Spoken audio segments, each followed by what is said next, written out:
Okay, so it is Thursday morning, which means that JJK leaks would have dropped. Hoping for good things from JJK 256, I believe, if I'm not mistaken. Because we've been in this sort of perpetual cycle of somebody to face Sukuna and then them losing to him. So I'm hoping for good things. I've seen some of the leaks. Well, I've nearly been spoiled, so I better get underway with these leaks right now. Just doing a blind reaction type of video, so let me know if you like this type of content that I can replicate in the future. Alright, so the chapter begins with a small flashback to Gojo teaching about Black Flash. He asked why he can't intentionally use Black Flash, and Gojo asked why would they think he can even do such a feat. But then he realizes everyone thinks so because he has 6 eyes, but it's not that simple. So I guess we'll just go just explaining why. You can't just use Black Flash at will.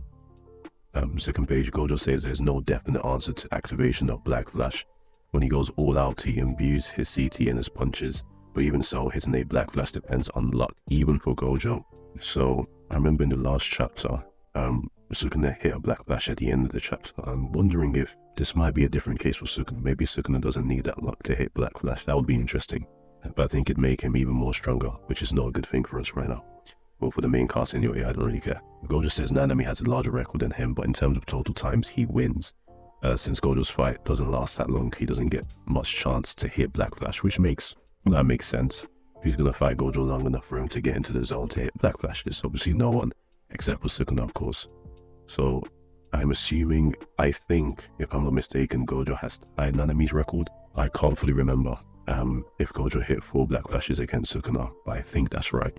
Sasuke immediately drops a note after this saying Gojo is surpassed by Yuji in overall Black Flash hits. And this is said in a prospective way, meaning this event will happen in the future. So just a teaser for the future of the chapter.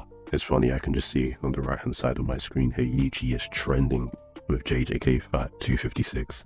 So I don't really want to see what happens here. Right, so Miguel thinks this is bad because Sukuna might gain momentum. That's Sukuna hitting the Black Flash at the end of last chapter. And Yuji wonders if Sukuna might get his RCT output back like Gojo. But she also realizes Miguel and LaRue are here to help. So they should team up and kill Sukuna before RCT output comes back to normal. So we're still in the same place, everyone's still jumping Sukuna. Yuji tries to trap Sukuna with a railing as Choso fires a supernova. Not the first time we've seen Yuji use that move. But Sukuna dodges it and escapes from it. Take a look at these panels here, just everyone jumping Sukuna, nothing out of the ordinary. And Maki catches up on Sukuna and tries to stab him with her sword. Sukuna manages to hold on to her sword, and Choso notices that Maki is using air as her foothold while fighting, but Sukuna instantly hits his 3rd Black Flash on Maki. So Maki's just eaten 2 Black Flashes now. So that's pretty crazy that Sukuna is shooting these Black Flashes at Maki. And you can see this wretched face of his. It looks like he's really enjoying the fight. I don't know at what point the narrator's going to say that Sukuna's going all out. It looks like he's enjoying himself. I don't think they pushed him to the furthest level yet. I think he'll need something more than this to push him to that level. But Maki taking another Black Flash, things aren't looking too good for her. The damage has to be insane. And Maki notices that Sukuna's normal slashes output has raised to. Sukuna tries to send another set of slashes, but Choso blocks it with his supernova. Instantly another set of slashes come towards Choso, but even before they hit, Sukuna is already behind him. So Sukuna just proving that he is still faster and he's more than capable of holding his own against Maki, Choso, Yuji. Things don't look good for Choso in this final panel here. Looks like he's about to get absolutely decimated, but we'll see. Sukuna uses a slash as a buff to catch Choso off guard. And while Choso tries to face the slash, Sukuna instantly arrived behind him and threw him to a wall nearby and hit him with his 4th Black Flash. So that's 4 Black Flashes now.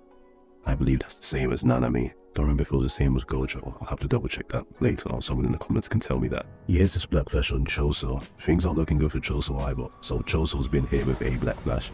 Maki has been hit 2 Black Flashes. And I think it was LaRue from the last chapter that was hit with a Black Flash at the end, if I'm not mistaken. Moving on, Choso manages to reduce the damage by making an armor of blood and holds on to Sukuna's arm. Yuji immediately comes back with a powerful punch to Sukuna's face.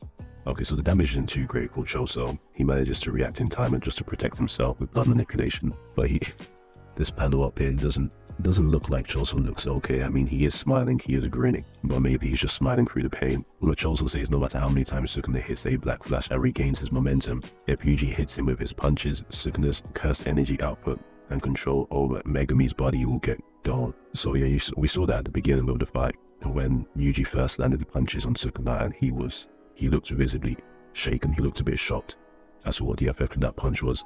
But we now know that when Yuji punches Sukuna, Sukuna's control over Megami's body becomes weaker, becomes dull.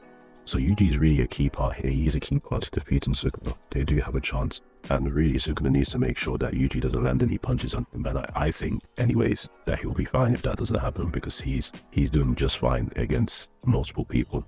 Miguel tells LaRue that they have done enough, so they should retreat, but LaRue declines Miguel's offer, saying he still has something he needs to do. Wonder what that something is. Which also says Yuji still can't use convergence, so he gives Yuji something from which Yuji fired that piercing blood. So in these panels, Yuji's just in a very brief 1v1 with Sukuna. Seems like he's doing well enough, and it seems like he's shooting up piercing blood right at Sukuna's face, but Yuji can't use convergence yet, as stated by Choso.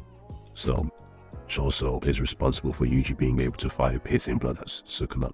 I'm not sure what it was that he gave to Yuji, but it said that he gave something to Yuji. Sukuna manages to push him away, but Yuji immediately gets into the zone. The narrator says Mahito sensed Black Flash from Yuji, and similarly Sukuna sensed that Yuji is about to hit Black Flash, but his consciousness is forcefully diverted somewhere else. I can't imagine what that means.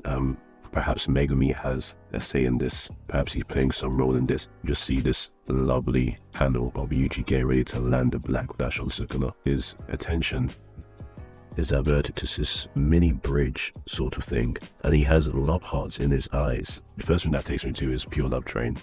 I'm remembering that correctly. I can't remember the song that was sang in Hakari's domain. That's the first thing it takes me to. These hearts look familiar. I can't put my finger on it just yet. LaRue's CT not only makes him grab a physical body, but if he has grabbed hold of someone, he can grab their hearts or consciousness too. Yes, so these hearts were from LaRue. Yes, that's where I remember them from. I don't know why I thought of Hakari. But LaRue grabs Sukuna's heart, or in other words, he grabs his consciousness. So it seems like, judging from this panel, it seems like Sukuna cannot react to Yuji because he is preoccupied with LaRue, or should I say he is forcefully preoccupied by LaRue, which is kind of crazy, to be honest. I think that's a fantastic supporting character to have. Someone who can stun your enemy whilst you beat them down. Next page, Itadori Yuji hits Sukuna with a Black Flash. Well, we saw that coming. This panel looks fantastic. It just looks great, and it looks very satisfying. Sukuna's getting what's coming to him. And then the narrator says, by unlocking his potential through Black Flash, amidst the scattering black sparks, Itadori Yuji awakens. And that is the final page, with Jujutsu Kaisen going on break next week. So the chapter ends with Yuji hitting his Black Flash, and of course we had that. I believe it was a narrator's comment saying that Yuji would hit or would surpass was it Nanami or Gojo? I think it was Gojo. Yes, he would surpass Gojo in overall Black Flash hits, which is pretty crazy. I think that for a prediction for next chapter, you could say that Yuji is going to go on a roll of hitting Black Flashes towards Sukuna, which means that things are looking brighter for our cast, for the allies here, we'll call them, because Yuji's punches are really the only thing doing notable damage to Sukuna. And I don't mean damage as in a damage way, I mean it's the only thing that's really important. We're damaging Sukuna, but it doesn't really matter because he just damages us back. But Yuji, on the other hand, he is weakening Sukuna's control over Megami, and that is much more pivotal than the damage that the others are trying to throw up towards Sukuna.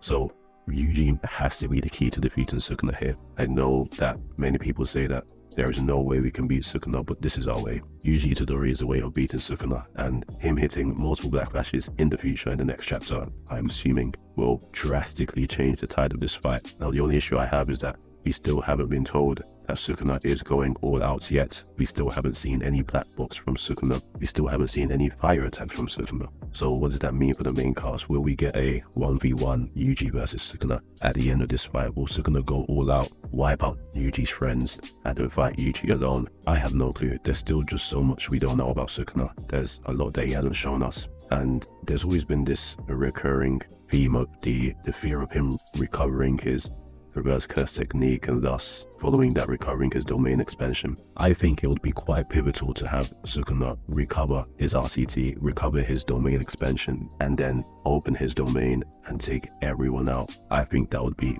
quite climactic. but we'll just have to wait and see. I'm not sure where Gege wants to take this. Could take this a few different routes, but it is possible to defeat Sukuna. I think it's possible to defeat Sukuna, and the man that will be responsible for that will be Yuji Itadori. So I think Yuji's finally getting his flowers. Yuji's finally showing why he is the main character. I know that a lot of people don't feel like he's a main character. I don't really feel like he's a main character either. I don't really feel that he's important. To be honest, Yuji bores me, but he is making quite a big change. Anyway, there's the JJK 256 leaks. I'm hoping for big things from Yuji next chapter. I'm hoping for a turnaround next chapter. It was getting boring, to be honest. I feel like it was getting boring as well. But it seems like something special is going to happen next chapter. So, I'm gonna bear with Gege. Sometimes reading the chapters weekly can make it seem more boring than it really is, waiting. But part of me also feels like that cycle was necessary. It was necessary to the story. But yeah, those are the JJK 256 leaks. If you like this type of content, let me know in the comment section below and I'll do more blind reactions in the future. And yeah, stay safe, stay frosty.